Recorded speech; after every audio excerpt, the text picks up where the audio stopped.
Who are you, Joseph? Joseph Campbell, is that right? Right. Right. You go by BG. Right. What does BG stand for? Many things. It's not just one thing. What it really started from was just the simple fact that a lot of me and my friends that hung out together were named Joseph. So just to differentiate, nicknames happen. Just so happened I was the only black guy. So if you want to say an origin, it would be black guy. We also had a couple other ones we would play with, Bubble Guts, Big Gooch. Yeah. Where were you born and raised? It's a good time. Born in Indiana, raised around the world. When I say that, I mean it. I spent time in Chicago for a year or two as a child. I mean, young child. I went to school more or less from the ages of 3 to 6 in Germany. And when we were in Ramstein Air Force Base, Germany, this would have been something where it was a culture shock, not just for me, but for the people I was around. So, I think they felt it, and they were very nice to me, which was fine. From the ages of, I would say 6 to 8, we were in Nevada, Las Vegas, Nevada. We lived in Vegas for 2 years. My mom was stationed at Nellis Air Force Base, which we're now finding out is part of S4 and a couple other things, which is very interesting. Can you speak more or less on what your mom did in the military? Ironically, no. I've been told nothing. A lot of what she can say is she was a secretary, data collector, typist. I have noticed when she was out of the military, no joke, she can finish a book, 300 plus pages in less than an hour. She can type somewhere in the range of like 70 to 80 words a minute. I would assume she was a stenographer, but she only has been able to tell me that she would record data from the doctors. And on other bases, it was more like trauma doctors, and she would listen to the doctor's notes, and she would transcribe those and type those out. A doctor walks around with a recorder at his face, recording what he sees, and she would type it out. That's what I was told about Ramstein, about Germany. Now, as far as what occurred in Nellis, what occurred in Vegas, I don't know. And another fun fact, we do not have any pictures at all during the whole time we were in Vegas. So, can you recall really like much of your childhood while traveling around the world, or? Oh, for sure. Like did you retain any other languages while traveling, or was it were you too young at that point? Guten Tag, it's probably about as far as I can go in German. I can say hi. But I mean, no, apparently I was fluent in German for 2 years after we moved. So the 2 years that we spent in Germany, I had a hard time in school because the teaching was very, very different. And not just because it was on base or whatever, but we were all bilingual from more or less from your beginning in school. Germany is similar to America. When you get to America and you speak another language, you may have to take ESL, English as a second language. So Germany did that to a very big extent because anywhere off base, they don't speak English. So you better, they kind of aggressively taught it. I remember some keywords, but I wouldn't be able to finish a sentence. No. Okay. A little bit of Spanish now that I've been in Texas, but that's new. Texas is new, but being that you have this podcast going on, and I'm glad I've been able to be kind of a part of it recently. Certainly, and I thank you. I do. Thank you. Right. And it's called The New Wrinkle on the Brain. So how did you get that? Like, how did you come up with A New Wrinkle on the Brain? What made you come up with that title for your segment or your podcast in this case? For a long time, I would watch some of the stuff that we've covered so far on the podcast. A lot of it was, conspiracy theory or things people weren't talking about. But literally, as we started the podcast, everyone covered Epstein, and we had kind of delved into it. But I mean, again, we weren't doing anything extravagant. We were really kind of just getting our legs under us. You know what I'm saying? Yeah, I don't even. Yeah, like that was new. You know. As far as I knew, I mean, I was just gonna show up, press record on the camera, and see where you ran with it. Because from the conversations we had over the phone and through text and messaging on Facebook, you know, you've had quite a good insight on what's been going on, and you know that's kind of what piqued my interest on. Let's at least capture on the minimal side what this guy has to say, because as far as I know, I mean, I work a regular 9 to 5. You know, I'm not getting paid for this, but I do have questions. I'm not getting paid for this. Yeah, we're not getting no checks for this, guys. There's a check. Let me know where it's at so I can cash that thing. You know what I'm talking about? If Canon wants to throw some equipment, we'd be very much appreciated. Hey, Anchor, let me know what's up. But yeah. I see. Like when you told me that you had this podcast going on Anchor.com, where you get your podcast from, right? And I didn't know. I don't know many people. I mean, I can honestly say that you and one other person who talks about games, as far as I know, in this city of San Antonio, Texas. I mean, nobody else really asks the questions that I ask, or I can't get the answers that I'm of the questions that I'm asking, at least locally. If I go online, I'm gonna get plenty of blogs. Right. I'm gonna get plenty of you know. Q&As. You might get tons of likes and shares. You'll get you'll get tons of likes to where people weren't even sure if they were supposed to ask that. You know what I'm saying? And a lot of it, I think, with San Antonio that I've seen, and again, I'm from the outside looking in when I got here. So based on what I've seen, you know, I've seen more fear and people not willing to ask those hard questions, or better yet, no one doing it at all. You know, they're doing it at home, but they're not doing it anywhere else. They're definitely not doing it to expand somebody else's consciousness. That's for damn sure. You know what I'm saying? And I think that's where the divide is like, are you just doing it because you like to talk a lot?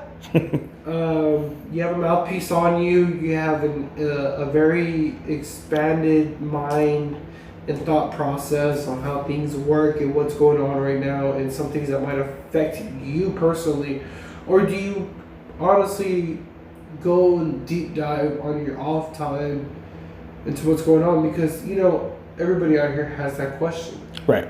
Where's the resource from? Where's the material from? Right. Is it credible?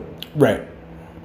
And I think a lot of question when it comes to credibility is, like I told you, you know, I find where I get my data is best from me hearing it multiple times. Like I have to have not just confirmation bias, but I want to hear Neil deGrasse Tyson talk about it, and then out of nowhere, Michio Kaku takes it up, and he's on CNN talking about it. Like, but no one's hearing it because it's like 6 a.m. and no one's watching. Like, I was that kid up 5 a.m. watching the news. You know what I'm saying? Like, bro, like, I don't know any other kid that did that, but yeah, I mean, I was that kid, and I mean, maybe it was happenstance because of having a single mother and being a single child. Maybe that had a lot to do with me literally always, all through my life, learning to just entertain myself. Like, I didn't know any other way. You know what I'm saying?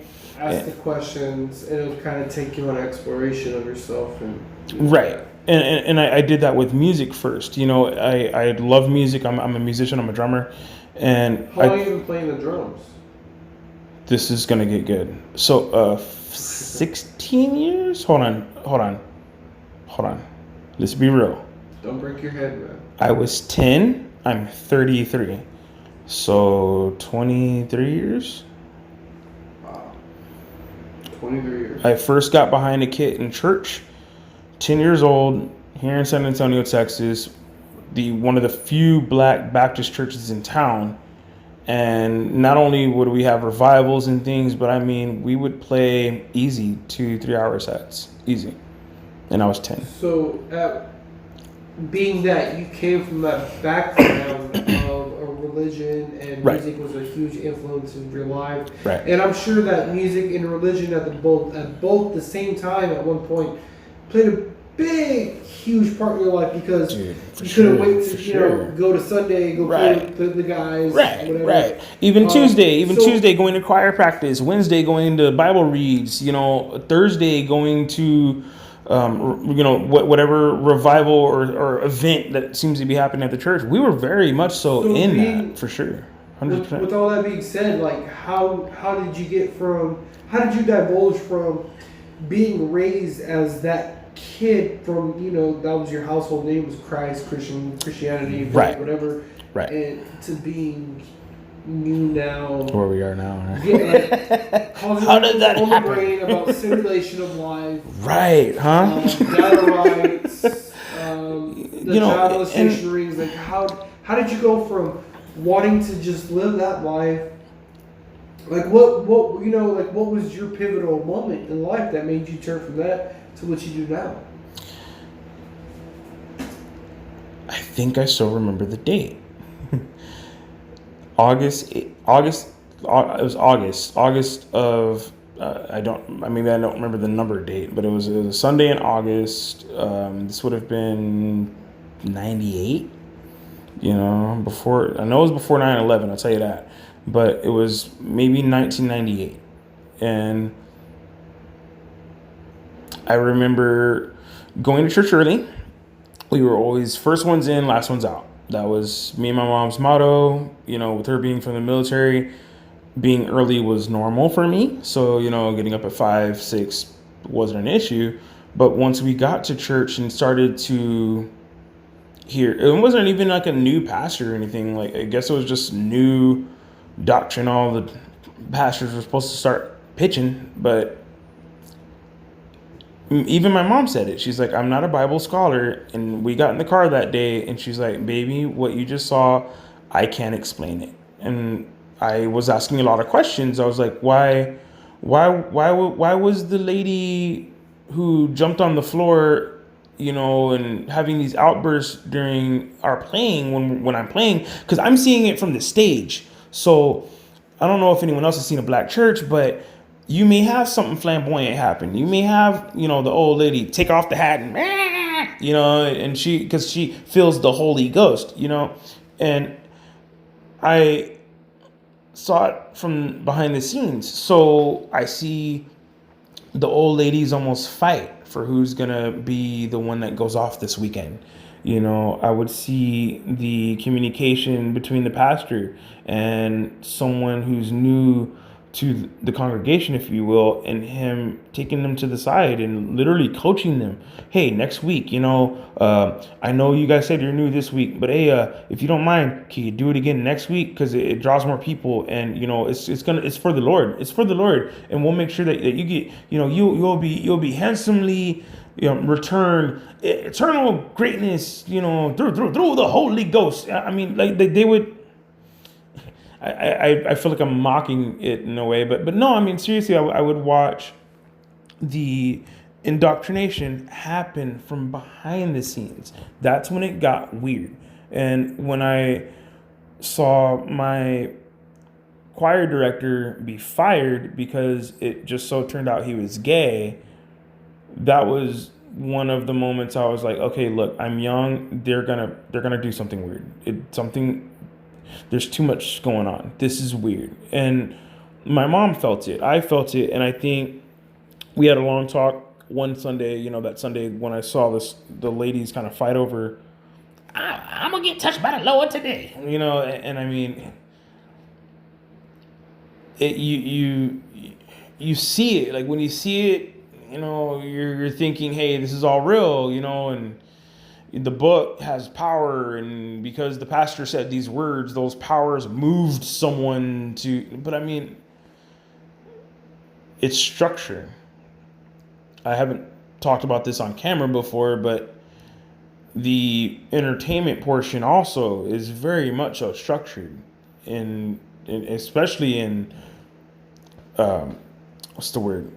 It's structured in all church, really.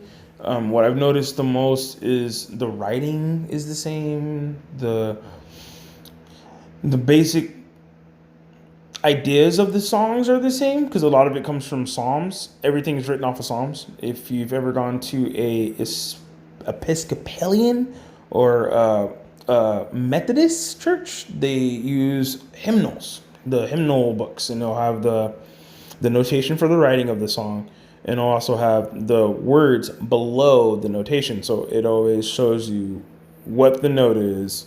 Then it gives you the words. This little light of mine, and so on and so forth. When I started to look a little deeper into those, I found out that, hey, top 40 writers are writing some of these songs. It's not that these are all from the God or from the holy. They were coming from somewhere else, and when you looked at it and you look a little deeper, it's like, hold on, this is some real deal, fuckery, if you will. And I apologize for the word, but I don't think there's any other word to say, but there's a structure there. And by me seeing that at an early age, I knew to avoid it. It didn't feel right. Dude, it was like you felt this aura when you walked in. It was like a wet rag almost, but it would be this hit, like everyone in this room is fake. And I saw through it. My mom saw through it. We tried going to other churches, man, and we just kept seeing it over and over and over. And I always told my mom, I was like, if you want to find out the worth of a church, listen to the pastor and see if what he says is in the book. Almost using, like, I would almost go to church and use it like a research class. Hey, did the pastor say something from the book today? And then we'd go outside and it's like, nope, none of it was in there. Well, then fuck this Sunday. And we just throw it away, go skip Sunday school, go outside, chill, talk and whatnot. But I mean, dude, it was just something where it was like, we saw behind it all. And we were young musicians. It was a lot of us, actually. It was a group of us that saw it happen, saw what it was. We were even approached by, how can I say this? We were approached by representatives of the church. And when they say representatives, they mean the top. When they were contacted by the top wanted to have new musical acts. This was in 98. When I declined the offer, I then received phone calls every day. This is pre-cell phone. So